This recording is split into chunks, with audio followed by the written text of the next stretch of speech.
بسم اللہ الرحمن الرحیم۔ السلام علیکم، کیسے ہیں آپ سب بچوں؟ آج میں آپ کو اسلامیات جماعت پنجم پڑھاؤں گی، ٹھیک ہے؟ Open the book. Today I am going to read chapter number 5، سبق نمبر 3، چیپٹر نمبر 3 میثاق مدینہ، ٹھیک ہے؟ یہ جو ہمارا سبق ہے کس کے متعلق ہے؟ میثاق مدینہ، اور اس کو پڑھائی کا جو ہمارا مقصد ہوگا اس کے بارے میں آپ کو کیسے پتہ چلے گا کہ مخالفین کے خلاف حکمت عملی بنانے کے متعلق آگاہ کرنا، ٹھیک ہے؟ میثاق مدینہ کی اہمیت آپ کو پتہ چلے گی اور مخالفین کے متعلق حکمت عملی بنانے کے طریقہ آپ کو کے متعلق آگاہ ہوں گے۔ پڑھائی ہم شروع کرتے ہیں۔ سبق نمبر 3، نبی صلی اللہ علیہ وآلہ وسلم کی مدینہ آمد سے پہلے یہود کے 3 قبیلے بنو کنیکا، بنو نذیر اور بنو قریظہ مدینہ کے اطراف میں آباد تھے۔ انہوں نے مضبوط برج اور قلعے بنا لیے تھے۔ انصار کے 2 قبیلوں یعنی اوس اور خزرج میں جو آخری معرکہ ہوا تھا، اس نے انصار کا زور بالکل توڑ دیا تھا۔ یہود اس مقصد کو ہمیشہ پیش نظر رکھتے تھے اور کہ انصار باہم کبھی متحد نہ ہو پائیں۔ ان اسباب کی بنا پر جب نبی صلی اللہ علیہ وآلہ وسلم مدینہ میں تشریف لائے تو پہلا کام یہ تھا کہ مسلمانوں اور یہودیوں کے تعلقات مضبوط ہو جائیں۔ نبی صلی اللہ علیہ وآلہ وسلم نے انصار اور یہود کو بلا کر حسب ذیل شرائط پر ایک معاہدہ لکھوایا جس کو میثاق مدینہ کہا جاتا ہے، ٹھیک ہے؟ سبق کا نام ہی میثاق مدینہ ہے، اور آپ کو سمجھ آئی کہ میثاق مدینہ کسے کہتے ہیں، کیا ہے، یہ کون سا معاہدہ ہے؟ یہودوں اور مسلمانوں کے تعلقات کو جو مضبوط بنایا گیا تھا وہ ایک معاہدے کے تحت بنایا گیا تھا کہ ان دونوں طرفہ جو ہے وہ معلومات یا لکھی گئی تھی دونوں کی شرائط، اور پھر اس کے مطابق معاہدہ کیا گیا تھا کن دونوں کے درمیان، مسلمانوں اور یہودیوں کے درمیان، اور کے تعلقات ان کے مضبوط ہو جائیں۔ اور اس پر جو معاہدہ ہوا تھا اور جو لکھوایا گیا تھا اس کو میثاق مدینہ کہا جاتا ہے، جس کو فریقین نے منظور کیا، ٹھیک ہے؟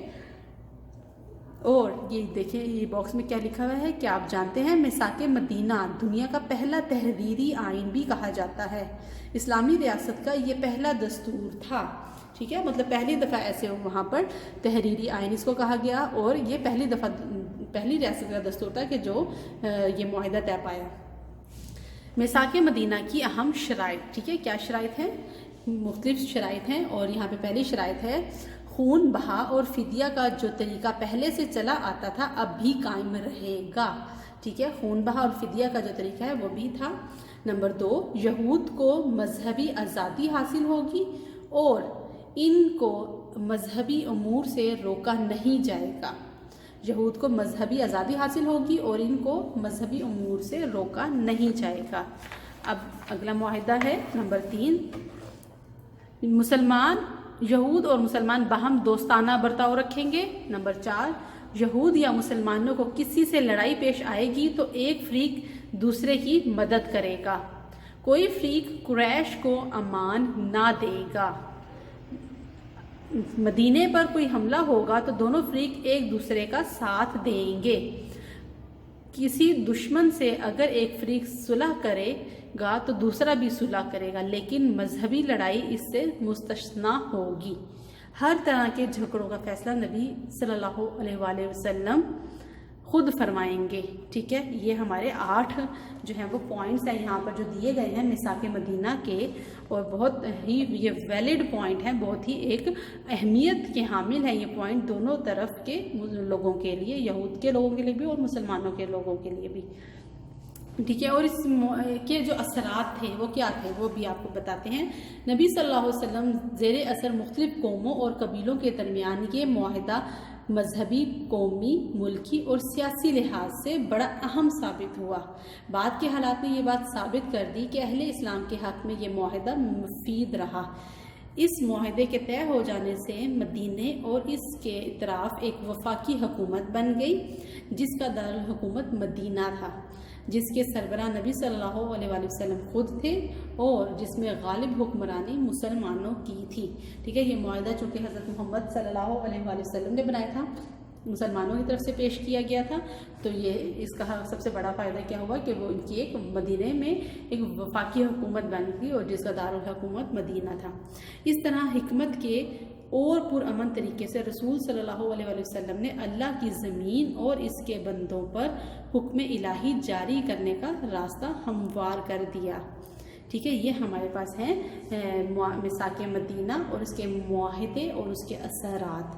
اس کے اثرات بہت اچھے ثابت ہوئے مسلمانوں کے لیے، اور ان کی حکومت بن گئی، اور اس کا مدینہ اس کا دارالحکومت بن گیا، اور مسلمانوں کی حکمرانی غالب میں آ گئی. ٹھیک ہے، اب ہم آ جاتے ہیں سوالات کے جوابات کی طرف. نبی صلی اللہ علیہ وسلم کی تشریف آوری کے وقت مدینے میں کون سے قبائل آباد تھے؟ ٹھیک ہے، اس کا جواب ہے ہمارے پاس صفحہ نمبر 48 پر.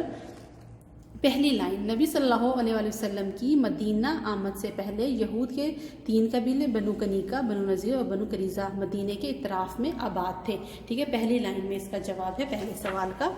اب ہم آ جاتے ہیں سوال نمبر 2 دوسرے کی طرف. نبی صلی اللہ علیہ وسلم نے مدینے کے مختلف گروہوں میں معاہدہ کیوں کروایا؟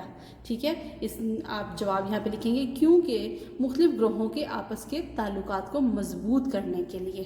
اس کا جواب یہاں پہ لکھا ہوا ہے مختلف گروہوں کے آپس کے تعلقات مضبوط کرنے کے لیے معاہدہ کروایا گیا. ٹھیک ہے، یا پورا پراپر جواب لکھیں گے اپنی کتاب اپنی نوٹ بک کے اوپر. میثاق مدینہ کی کوئی سی 4 شرائط بیان کیجیے. ٹھیک ہے، یہ ہے 1 2 یہ یہاں پر 8 شرائط بیان کی گئی ہیں. تو یہاں پر آپ نے کرنا ہے ان میں سے آپ کوئی سے بھی 4 شرائط لکھ لیں. ٹھیک ہے، جو آپ کو ایزی لگے، جو چھوٹی لگیں، جو آپ کا دل کرے. یہ دیکھیں یہ لکھ لیں یہاں پر شرائط نمبر 2، یہود کو مذہبی آزادی حاصل ہوگی اور ان کو مذہبی امور سے روکا نہیں جائے گا.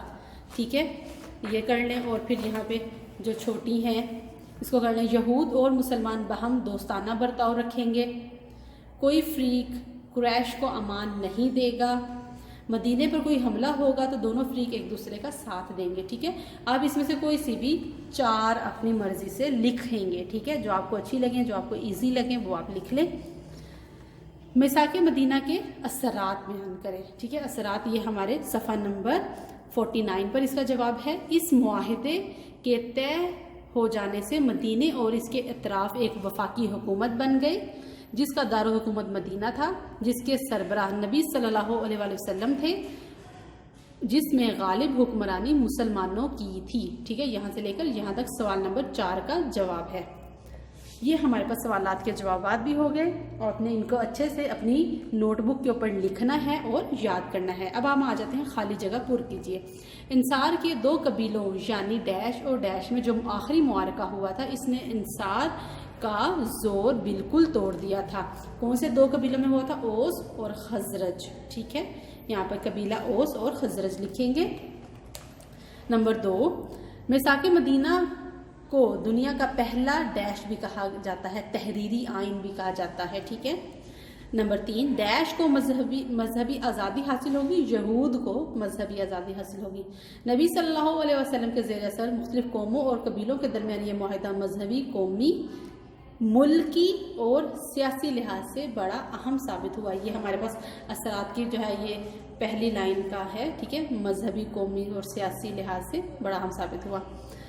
اور آخری ہے ہمارے پاس اس معاہدے کے طے ہو جانے سے مدینے اور اس کے اطراف ایک وفاقی حکومت بن جائے. ٹھیک ہے، اب ہم درست جواب پر ٹک کا نشان لگاتے ہیں. نبی صلی اللہ علیہ وسلم کی آمد سے قبل یہودیوں کے کتنے قبیلے مدینے کے اطراف میں آباد تھے؟ 3 قبیلے. آپ 3 کے اوپر ٹک کا نشان لگائیں گے. میثاق مدینہ کن کے درمیان طے پایا؟ مسلمانوں اور عیسائیوں، یہودیوں اور منافقوں، مسلمانوں اور یہودیوں، عیسائیوں اور مہاجروں. تو کن کے درمیان یہ معاہدہ طے پایا؟ مسلمانوں اور یہودیوں کے درمیان. جیم کے اوپر آپ ٹک کریں گے. کس شہر پر حملے کی صورت میں دونوں فریق ایک دوسرے کا ساتھ دیں گے؟ کس شہر پر حملے کی صورت میں؟ مدینہ. ٹھیک ہے، مدینے میں اگر کوئی حملہ ہو جاتا ہے تو دونوں کو ساتھ دینا ہے. یہ ہمارے میثاق مدینہ کا پوائنٹ ہے. میثاق مدینہ کا جو معاہدہ تھا اس کا ایک پوائنٹ ہے. اسلامی ریاست کا پہلا دستور کون سا ہے؟ میثاق مدینہ. ٹھیک ہے، اس کا درست جواب ہوگا جیم، میثاق مدینہ. کس کو امان نہیں دی جائے گی؟ قریش کو. الف اس کے اوپر ٹک کریں گے آپ. قریش کو امان نہیں دی جائے گی. یہ ہم نے مکمل کر لی ہے. ٹھیک ہے، اور یہ جو سرگرمی ہے یہ طلبہ اپنے خود کریں گے، اور طلبہ کے دل میں معاہدے کی اہمیت اجاگر کرنا اور طلبہ کو عملی کی افادیت سے آگاہ کریں، حکمت عملی کی افادیت سے آگاہ کریں، طلبہ کو صلح کے فوائد بیان کریں۔ ٹھیک ہے، آپ نے صلح کے فوائد بیان کرنے ہیں، یہ ایک چھوٹی سی ایزی سی سرگرمی ہے۔ ٹھیک ہے، باہمی مفاہمت کا معاہدہ کریں اور اس کی چند شرائط لکھیں۔ آپ دیکھیں کہ آپ کے اگر کوئی آپ کی کلاس میں اگر کوئی لڑائی ہوتی ہے یا کوئی دوستوں کا، تو آپ اس کے شرائط کیا رکھیں گے، جیسے کہ کوئی بھی ایک دوسرے کو مارے گا نہیں، میڈم کو بتائیں گے، اور اس کی شرائط کیا ہو سکتی ہیں کہ کوئی چیز اگر کسی نے لینی ہے تو وہ پوچھ کے لیں گے، بغیر پوچھے کوئی بھی چیز نہیں اٹھائیں گے۔ یہ اس کے معاہدے کے پوائنٹس ہو سکتے ہیں، شرائط کے پوائنٹ ہو سکتے ہیں۔ ٹھیک ہے، یہ آپ نے سرگرمی کرنی ہے۔ اور جب کہ ہمارا کام ہم نے اس سبق میثاق مدینہ کی پڑھائی کو مکمل کر لیا ہے، سوالات کے جوابات بھی آپ نے ان کو اچھے سے اپنی نوٹ بک میں لکھنا اور یاد کرنا ہے۔ اپنا بہت سا خیال رکھیں۔ اللہ حافظ۔